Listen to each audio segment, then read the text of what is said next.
একটি সংশয় আমাদের অনেকের ভেতরে কাজ করে, আর সেটি হলো আমরা অনেক সময় অনেকেই বলি এত সওয়াব কি হবে, লক্ষ লক্ষ হাজার হাজার যে সওয়াবের বিশাল পুরস্কারের কথা কোরআন সুন্নাহ বর্ণিত হয়েছে, আদৌ কি এত সওয়াবের প্রয়োজন আছে?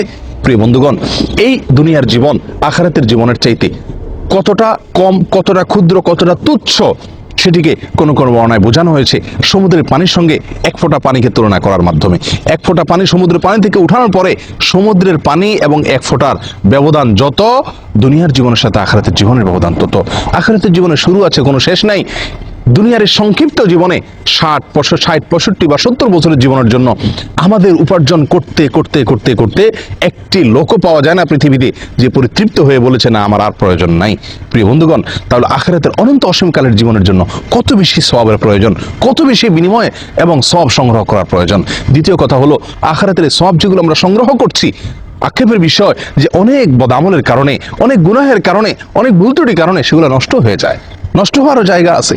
অতএব আপনি অধিক মনে করবেন না এগুলোকে, এবং তুষ্টিতে ভুগবেন না যে আমি তো অনেক সওয়াব করে ফেলছি, আর মনে হয় প্রয়োজন নাই। আসুন বেশি থেকে বেশি এই সমস্ত দোয়াগুলোকে আমরা পাঠ করি এবং বেশি থেকে বেশি সওয়াব সংগ্রহ করার চেষ্টা করি। 100 বার দৈনিক এই দোয়াটি পাঠ করি, 5টি পুরস্কার লাভ করি। আল্লাহ তাআলা আমাদের সকলকে তৌফিক দান করেন, সকলকে ধন্যবাদ তৌফিক দান করেন।